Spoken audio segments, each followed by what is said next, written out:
조선 중기 한양 인근 어느 고을에 박진만이라는 부유한 양반이 살고 있었습니다. 그가 종사품 군수의 직책을 끝으로 은퇴했기 때문에 사람들은 그를 박군수라고 불렀습니다. 이미 69의 고령이었지만 재산이 넉넉하고 벼슬도 높았었기 때문에 그 고을에서 모르는 사람이 없었습니다. 박군수에게는 외아들 박진수가 있었는데 일찍 장가를 들어 자식까지 두었습니다. 박군수의 부인은 20년 전 병으로 세상을 떠났고 이후 박군수는 관직에서 물러난 후 집안일은 모두 아들 내외에게 맡겼습니다. 하지만 땅을 사고 팔고 소작료를 받는 일만큼은 여전히 박군수가 직접 챙겼습니다. 어느 날 오후 박군수는 청지기 마복과 함께 자신의 논밭으로 소작료를 받으러 갔습니다. 자신의 땅을 가로질러 지나던 박군수는 우물가에서 물을 깃는 젊은 여인과 백발 노파를 보게 되었습니다. 그 여인은 비록 농가의 치맛저고리를 입고 있었지만 옷은 깨끗했고 얼굴에 귀티가 나고 몸가짐은 단정했습니다. 박군수는 부인을 20년 전에 보냈지만 그는 부부의 정이 몹시 깊었기 때문에 후처나 첩을 들이지 않았었습니다. 그런데 우연히 본 젊은 여인을 보자 가슴이 두근거리고 두 눈이 떨어질 줄 몰랐습니다. 그 여인은 세상을 떠난 부인의 젊은 시절과 매우 닮았었기 때문입니다. 여인이 물을 다 깃고 노파를 따라 집으로 돌아가자 박군수는 마복과 함께 슬그머니 뒤를 밟아 어느 초가집으로 들어가는 것을 확인했습니다. 박군수는 곧장 마복을 불러 말했습니다. 저 처자의 신분을 알아보게. 시집을 갔는지 아직 처녀인지 낱낱이 알아오게. 만약 시집을 가지 않았다면 내가 첩으로 맞이하고 싶으니 그 집안이 동의하는지도 물어보게. 마복은 주인의 뜻을 받들어 곧바로 그 집으로 향했습니다. 알고 보니 그 젊은 여인의 이름은 수련이었습니다. 나이는 겨우 19으로 몰락한 선비 집안에서 태어나 부모 모두 일찍 세상을 떠나고 늙은 할머니와 단둘이 어렵게 살고 있었습니다. 아직 혼인을 하지 않은 처녀였습니다. 마복이 노파에게 말했습니다. 우리 주인 어르신은 군수벼슬까지 지내신 분이고 존경을 받는 분이신데 우연히 손녀를 보시고 마음에 드셨다고 하십니다. 처자가 얼굴이 아름답고 몸가짐이 단정하여 첩으로 삼고 싶어 하십니다. 비록 첩의 자리이긴 하나 주인 어르신의 본부인은 이미 20년 전에 돌아가셔서 아무도 구박할 사람이 없습니다. 우리 댁에만 시집 오시면 걱정 없이 편안하게 살 수 있고 노인장께서도 편히 여생을 보내실 수 있습니다. 이런 기회는 찾기 어렵습니다. 노파는 마복의 말을 듣고 고민했습니다. 아무리 생각해도 이대로 자신이 죽으면 당장 돌봐줄 사람 없는 손녀의 앞날이 걱정이었습니다. 살며시 박군수를 보니 아주 노인 같아 보이지는 않았고 눈이 맑고 점잖아 보였습니다. 제일 중요한 것은 부인이 20년 전에 죽었는데 아직도 그 권세에 혼자 지낸다고 하는 것을 보니 어느 정도 박군수의 심지를 알 듯했습니다. 노파는 박군수의 나이도 묻지 않고 선뜻 승낙했습니다.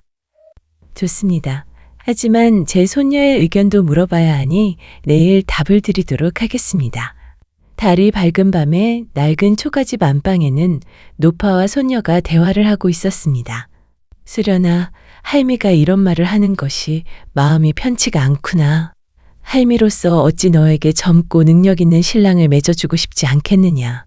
하지만 할미가 알아보니 박군수께서는 벼슬을 하실 때도 정도를 지키셨고 은퇴 후에는 소작농들에게도 박하게 구시지 않았다고 하는구나.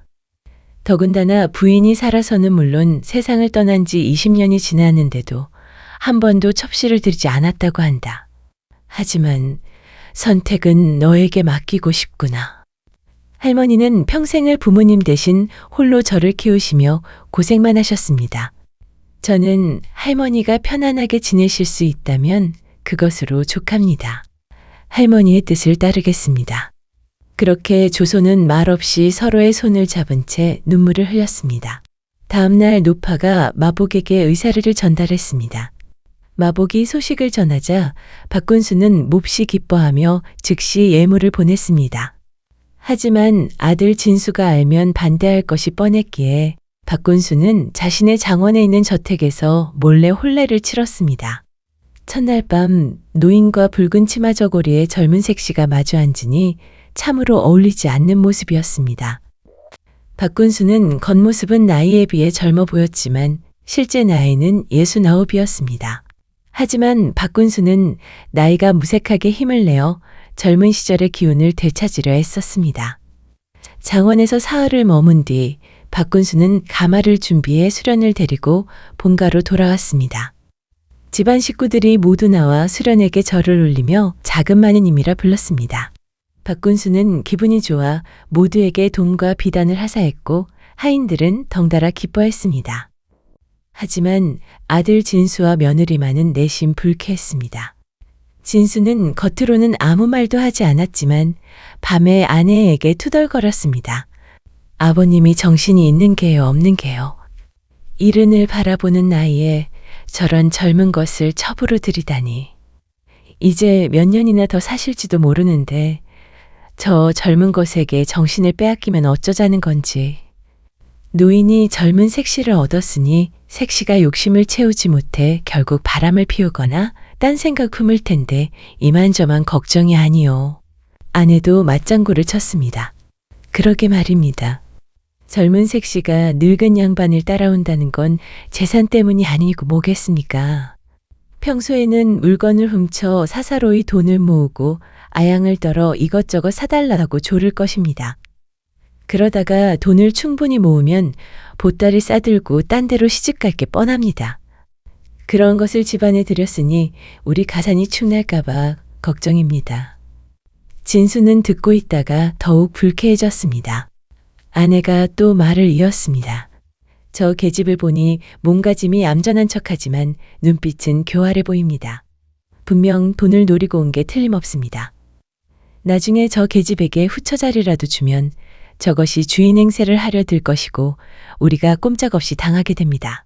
부부가 방 안에서 수근거리는 소리를 하인이 엿듣고 하인 우두머리인 청지기 마복에게 일렀고 신복인 마복은 즉시 박군수에게 알렸습니다. 박군수는 속으로 불쾌했지만 겉으로는 내색하지 않았습니다. 다행히 수련은 성품이 어질고 온화했습니다. 사람을 대할 때도 공손하고 부드러웠으며 자신도 힘들게 살았었기에 아랫사람들에게도 잘 대해주었습니다. 따라서 진수 부부를 제외한 집안 식구들은 모두 수련을 좋아했습니다. 놀랍게도 박군수는 70 가까운 나이에도 불구하고 정력이 쇠하지 않았던 모양입니다. 2달쯤 지나자 수련이 임신을 했습니다. 수련은 이 사실을 아무에게도 말하지 않고 박군수에게만 살짝 귀띔했습니다. 10달이 찾아 수련은 사내아이를 낳았습니다. 이름을 박태훈이라 지었습니다. 예상대로 온 집안이 발칵 뒤집혔습니다. 사흘 뒤는 마침 박군수의 70번째 생신이었습니다. 손님들이 구름처럼 모여들어 축하 인사를 올렸고 아이의 출산을 축하하는 예물도 쏟아졌습니다. 사람들이 말했습니다. 어르신께서 이른 나이에 아들을 보시다니 기력이 쇠하지 않으신 증거입니다. 이는 장수하실 징조이니 100세까지 사시겠습니다. 박군수는 입이 귀에 걸려 웃음을 멈추지 못했습니다. 하지만 진수는 아내에게 따로 말했습니다. 남자는 60이 넘으면 정기가 쇠약해진다고 하는데 하물며 이른 나이에 무슨 자식입니까? 마른 나무에서 꽃이 피는 걸 누가 봤습니까? 저 아이가 어디서 온 시인지 누가 합니까? 나는 절대 저 아이를 동생으로 인정할 수 없습니다. 진수의 이 말도 어떻게 박군수의 귀에 들어갔지만 박군수는 여전히 아무 내색도 하지 않았습니다. 세월은 흘러 어느덧 태훈이 돌을 맞았습니다. 친척과 친구들이 모두 찾아와 축하했습니다. 그런데 진수는 마음이 불편해 손님들을 맞이하러 나오지도 않았습니다. 박군수는 아들이 왜 삐졌는지 뻔히 알았지만 굳이 찾아가지 않고 혼자 손님들을 접대했습니다. 겉으로는 웃었지만 속으로는 몹시 언짢았습니다. 아들이라는 것이 평소에 욕심이 많고 인정이 없더니 정말 저렇게 그릇이 작아서야. 내가 아들이 하나라고 너무 오냐오냐 키웠군. 박군수는 속으로 탄식했습니다. 진수가 동생에게 적대적인 이유는 간단했습니다. 태훈이 자라면 당연히 재산을 나눠 가져야 하는데 그것이 못마땅했던 것입니다. 자식은 자신 하나라 당연히 모든 재산이 자신의 것이라고 생각했는데 이제 와서 갑자기 경쟁자가 생겨난 것입니다. 진수는 태훈을 동생으로 인정하지 않았을 뿐 아니라 밖에서 공공연히 말하고 다녔습니다. 아버지가 돌아가시는 날 즉시 저 모자를 집에서 내쫓을 것이요. 박군수는 글을 읽고 벼슬을 한 사람이라 세상 이치를 잘 알았습니다. 자신이 나이가 너무 많아 태훈이 장성하는 모습을 보지 못할 것이 분명했고 나중에는 진수가 동생을 돌봐주어야 하는데 지금 미움을 사면 안 된다고 생각했습니다. 그래서 박군수는 진수에게 함부로 대하지 못하고 참기만 했습니다. 그러나 박군수도 나이가 나이인지라 마음이 복잡했습니다. 어린 태훈을 보면 사랑스럽고 애틋했고 수련을 보면 현숙하고 어여뻐 마음이 아팠습니다. 내가 너무 늙어서 이 모자를 고생시키는구나. 혼자 생각할 때마다 가슴이 답답하고 후회가 밀려왔습니다. 세월이 흘러 태훈이 5살이 되었습니다. 박군수는 아이에게 글을 가르치려 했습니다. 마침 아들 진수가 손자를 위해 훈장을 드렸기에 박군수는 태훈도 함께 글을 배우게 했습니다. 그러자 진수가 발끈했습니다. 숙부와 조카가 나이가 비슷해 함께 글을 배우면 내 아들이 태훈을 숙부님이라 불러야 한다. 어려서부터 그렇게 하면 나중에 태훈에게 눌려 살게 될 것이다. 차라리 아들을 다른 훈장에게 보내는 게 낫겠다. 진수는 아들이 아프다는 핑계를 대며 글방에 보내지 않았습니다. 며칠 뒤 훈장이 박군수에게 말했습니다. 큰도련님께서 따로 훈장을 모셨다고 합니다. 글방을 둘로 나누셨는데 무슨 뜻인지 모르겠습니다. 박군수는 그 말을 듣자 화가 치밀어 올랐습니다. 당장 진수를 찾아가 따지려 했지만 몇 걸음 가다가 멈췄습니다. 저런 불효자식과 말해봤자 소용없다. 오히려 수련이와 작은 아들 태훈이에 대한 불만만 커질 것이다. 박군수는 가슴속에 한이 맺혔습니다. 심란한 마음에 급히 돌아오다가 마당의 돌뿌리에 걸려 넘어지고 말았습니다. 그날부터 박군수는 자리에 누워 일어나지 못했습니다. 정신은 멀쩡했지만 골반을 다쳐 다리를 전혀 쓸 수 없었습니다. 수련은 날마다 약을 다리고 시중을 들었지만 박군수는 일어나지 못했습니다. 의원이 수련에게 말했습니다. 이 병은 나을 수 없습니다. 그저 하루하루 평안히 사시는 것이 최선입니다. 진수는 아버지가 병들었다는 소식을 듣고 몇 차례 문병을 왔습니다. 하지만 아버지가 자리에서 일어나지 못하는 것을 보자 집안에서 주인 행세를 하기 시작했습니다. 하인들을 마구 때리고 욕하며 미리 가장의 위세를 부렸습니다. 박군수는 이 소식을 듣고 더욱 화가 치밀었습니다. 수련은 눈물만 흘렸고 태훈도 글방에 가지 않고 아버지 곁을 지켰습니다. 박군수는 자신의 시일이 얼마 남지 않았음을 알았습니다. 어느 날 큰아들 진수를 불렀습니다. 박군수는 장부 한 권을 꺼냈습니다. 거기에는 집안의 논밭, 가옥, 노비 숫자가 모두 적혀 있었습니다. 박군수가 말했습니다. 태훈이는 이제 겨우 5살이라 아직 철이 없다. 수련도 젊으니 홀로 아이를 키우기 어려울 것이다. 지금 재산을 나눠 주어도 소용없으니 모든 가산을 내가 관리하거라. 훗날 태훈이가 장성하면 내가 아비의 정을 생각해서 작은 집 몇 채와 논밭 50마지기를 떼어주어 살게 해다오. 이 말은 모두 장부에 적어두었으니 유언으로 알아라. 수련이가 만약 개가 하고 싶으면 그냥 보내주고 아들을 지키고 싶으면 그것도 좋다. 내가 죽은 뒤 네가 이대로 하면 효자이고 나도 지하에서 눈을 감을 수 있을 것이다. 진수는 장부를 펼쳐보았습니다. 재산 목록이 빼곡히 적혀 있었습니다. 그의 굳었던 얼굴에 웃음이 번졌습니다. 아버님, 걱정 마십시오. 분부대로 하겠습니다. 진수는 위로의 말 한마디 없이 장부를 들고 기뻐하며 방을 나갔습니다.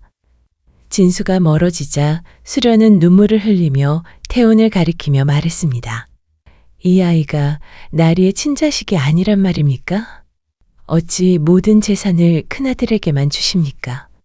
우리 모자는 앞으로 어찌 살라는 말입니까? 박군수가 대답했습니다. 당신은 나를 믿어야 하오. 진수는 착하지도 효성스럽지도 않은 아들이오. 만약 재산을 나눠주면 태훈이는 목숨조차 부지하기 어려울 것이오. 차라리 지금 모든 재산을 진수에게 주면 마음이 풀려 질투하지 않을 것이오.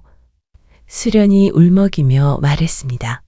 나리의 마음은 알겠지만 태훈이의 앞날이 걱정입니다. 박군수는 한숨을 쉬며 말했습니다. 태훈이가 아직 어리니 내가 살아있을 때 진수에게 맡겨두는 것이오. 내가 죽거든 당신은 적당한 곳에 개가하시오. 여기서 고생할 필요 없소. 수련이 말했습니다. 무슨 말씀을 하십니까? 저는 비록 가난한 집안 출신이지만 선비의 딸입니다. 한번 시집 온 몸이 어찌 다시 개가를 하겠습니까? 더구나 아들까지 두었는데 어찌 버리고 가겠습니까? 저는 절대 개가하지 않겠습니다. 박군수가 물었습니다. 정말 평생 홀로 살 수 있겠소? 나중에 후회하지 않겠소? 수련은 그 자리에서 맹세했습니다. 그럴 일도 없고 평생 태훈이를 바라보며 살겠습니다. 박군수가 말했습니다. 정말 그렇게 한다면 앞으로 좋은 날이 올 것이요. 박군수는 베개 밑에서 무언가를 꺼내 수련에게 건넸습니다. 수련은 숨겨둔 재산일까 하는 기대감에 살펴보았지만 손에 든 것은 한 잔어비의 세자, 길이의 작은 두루마리 그림이었습니다. 수련의 얼굴이 다시 어두워졌습니다. 나리, 이 그림은 무엇입니까? 박군수가 말했습니다.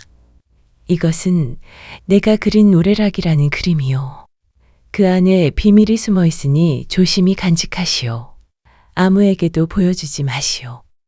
진수가 재산을 모두 나눠준 뒤에 몰래 이 그림에 물을 뿌리고 햇볕에 말려서 보시오. 절대 그 전에 봐서는 안 돼요. 그러면 그 안에 당신 모자가 평생 쓰고도 남을 것이 나올 것이요.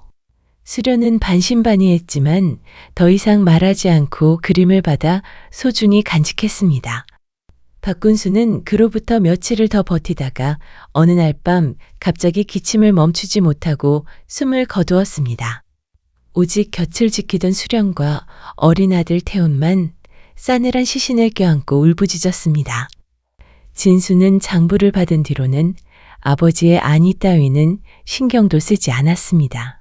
재산 목록만 들여다보며 기뻐할 뿐이었습니다. 수련이 찾아와 박군수가 돌아가셨다고 알리자 그제야 아내를 데리고 와서 형식적으로 몇 번 울음을 터뜨렸습니다. 장례가 끝나고 수련 모자만 남아 밤낮으로 영정 앞을 지켰습니다.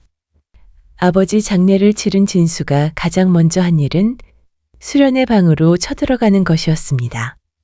장롱과 괴짝을 뒤지며 박군수가 수련에게 남긴 사제가 있을 거라 의심했습니다. 다행히 수련은 미리 대비해 그림을 안전한 곳에 숨겨두었습니다.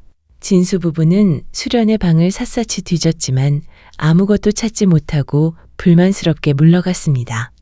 그들이 나간 뒤 수련은 목 놓아 울었고 태훈도 어머니를 따라 눈물을 흘렸습니다. 며칠 뒤 진수는 목수와 기와장이들을 불러 모았습니다. 집을 고쳐 자기 아들의 새 방을 만든다는 핑계였습니다. 그러고는 수련 모자를 뒷마당에 창고로 쓰던 허름한 사랑채로 내쫓았습니다. 낡은 이부자리 한 채와 깨진 그릇 몇 개만 던져주었습니다.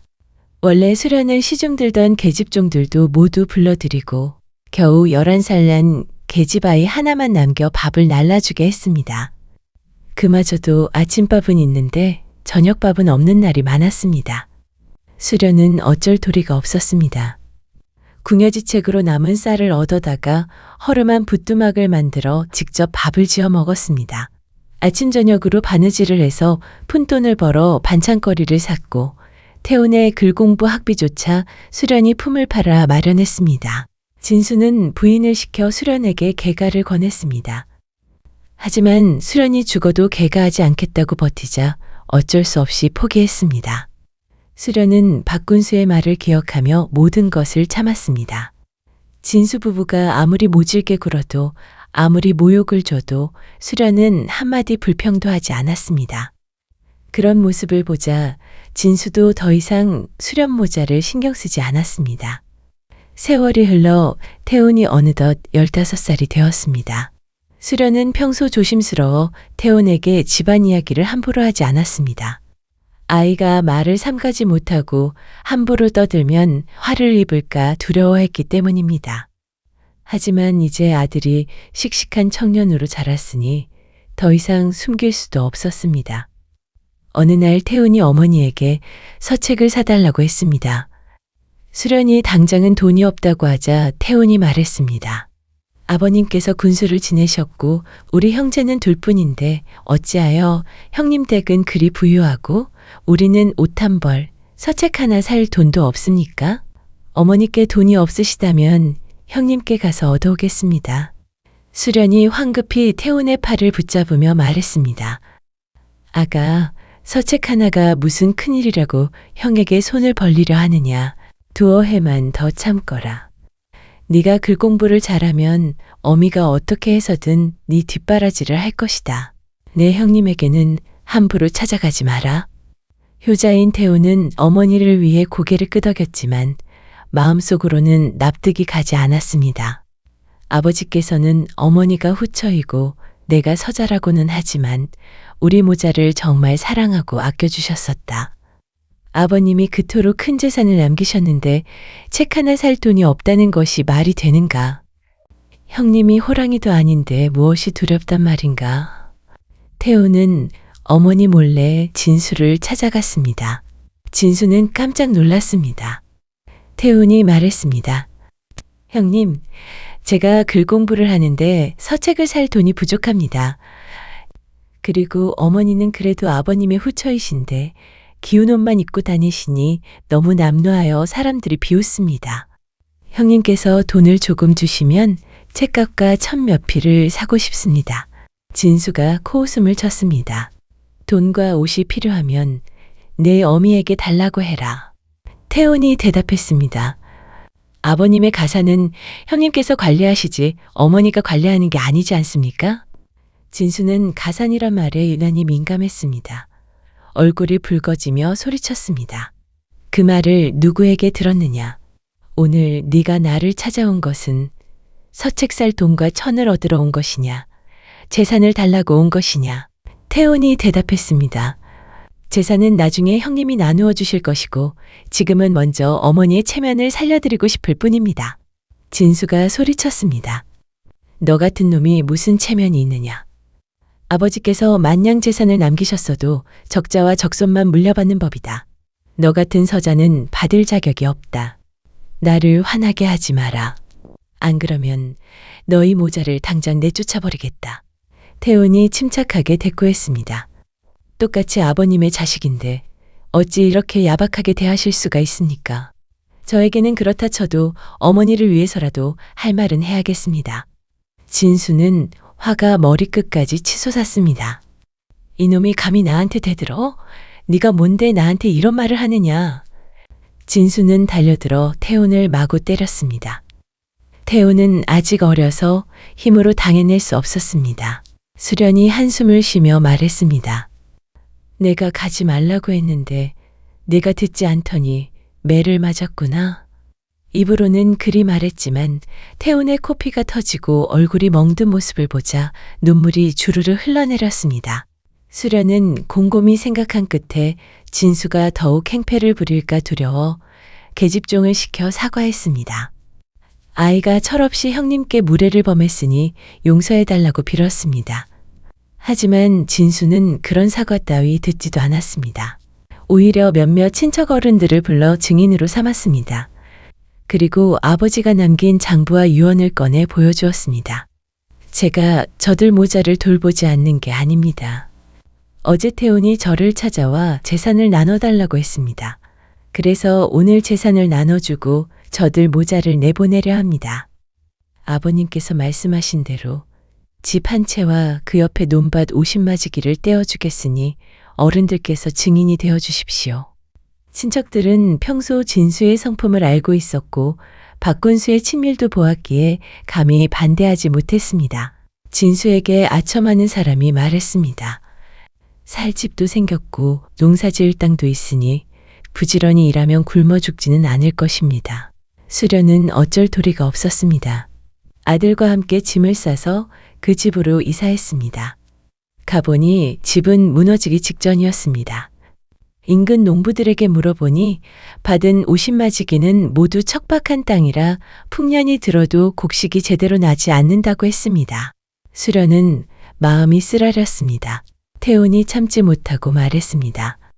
우리 형제는 모두 아버지의 자식인데 어찌 이리 편파적으로 대합니까? 하지만 저도 이제 이 집안의 도움은 필요 없습니다. 글 공부를 열심히 해서 반드시 제 힘으로 어머니를 돌보겠습니다. 수련은 아들의 말에 감격하여 눈물을 흘렸습니다.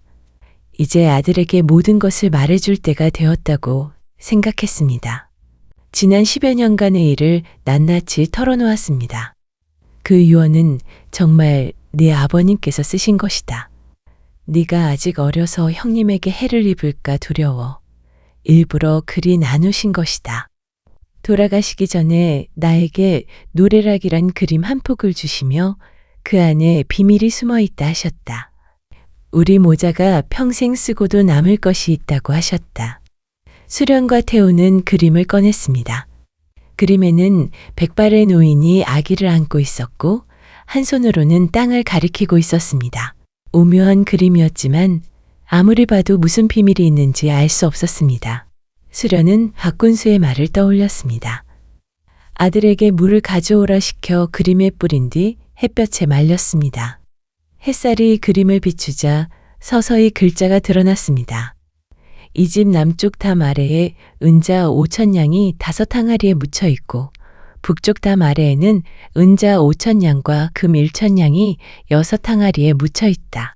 모자는 더했을 때 정확히 은 1만 냥과 금 1,000냥임을 알았습니다. 알고 보니 이 그림은 박군수가 71살 때 태운의 첫 돌을 기념하며 미리 그려둔 것이었습니다. 모자는 서로를 껴안고 박군수의 깊은 사랑과 지혜를 느끼고 눈물을 흘렸습니다. 하지만 속이 깊은 모자는 바로 금과 은을 파내지 않고 일상적인 생활을 하였습니다. 그들은 여전히 힘들고 어렵게 생활하였지만 마음은 편안하였기에 항상 웃음과 기운이 넘쳤습니다. 여전히 수련은 바느질로 생계를 꾸렸고 태우는 글공부에 매진하였습니다. 태훈이 23살이 되던 해 드디어 그는 과거에 급제하였습니다. 그는 상위권에 급제하여 높은 급을 받아 고향으로 금이 환영했습니다. 온 마을 사람들이 달려나와 축하해 주었고 수련은 아들을 껴안고 모든 것을 쏟아내었습니다. 태훈은 낡은 집을 허물고 그 터에 그대로 아름다운 저택을 지었으며 근처 땅을 더 사들였습니다. 물론 땅에 묻힌 금과 은을 조용히 지키기 위해서였죠. 과거에 급제한 태훈이 새로 저택을 짓는 것을 보고 아무도 의심하지 않았고 형인 진수 부부도 전혀 의심하지 않았습니다. 그 후로도 태훈은 벼슬길에서 승승장구하였고 아름다운 아내를 맞아 자식들을 낳았습니다. 태훈과 어머니는 이제 아버지가 남겨주신 유산이 크게 필요하지 않았습니다. 그래서 모자는 상의하여 대부분의 유산을 어려운 사람들을 위해서 사용하였습니다. 그 후로 태훈은 많은 이들에게 존경받는 관리가 되었고 그는 어머니 수련을 평생 편안하게 모셨습니다. 박씨 집안에서는 오직 태훈의 자손만이 대를 이어 번창했습니다. 반면 큰형 진수의 두 아들은 집안의 재산만 믿고 방탕한 생활을 하였습니다. 재산을 탕진하며 살다가 진수가 죽은 뒤에는 조상의 집과 논밭을 모두 팔아야 했습니다. 꽃잎이 휘날리는 어느 봄날, 이제는 중년이 된 태훈이 머리가 희끗희끗해진 어머니 수련을 모시고 아버지 박군수의 묘를 찾았습니다. 애야, 지나고 보니 네 아버님이 얼마나 우리를 사랑하였고 우리를 위해서 깊이 고민하셨는지 알겠더구나. 맞습니다, 어머니. 만약 그때 재산을 우리에게 나눠주셨더라면 모든 재산을 뺏기고 쫓겨났었겠죠. 서록 형님이 재산을 빼앗지 않고 저희가 갑자기 많은 재산을 가졌더라면 저는 어린 나이에 돈만 믿고 나태해졌을지도 모릅니다. 제가 이렇게 치열하게 공부해서 벼슬을 하지 못했을 것입니다. 비록 사용할 수도 없었고 고생하며 살았지만 집바닥에 돈을 깔고 있다는 생각에 마음만은 편안했었죠. 다만 아버지에 대한 사랑과 은혜에 대한 효도를 못하는 것이 아쉬울 따름입니다. 수련이 다 큰아들의 어깨를 쓰다듬으며 말했습니다. 하늘에서 아버님이 너의 모습을 보시면 얼마나 기뻐하시겠니? 열심히 사는 너의 모습, 그것으로 너는 이미 효도를 하고 있는 것이란다. 그렇게 모자는 시원한 봄바람을 느끼며 한참 동안 하늘을 쳐다보았습니다. 솔소려담 재밌게 보셨나요? 영상을 빠르게 만나보시려면 솔소려담 보름달을 클릭하여 구독을 눌러주세요. 새로운 영상이 올라오면 알람을 보내드립니다. 다음 동영상과 추천 영상도 준비했으니 많은 시청 바랍니다. 항상 건강하시고 행복하고 좋은 일만 있으시길 바랍니다.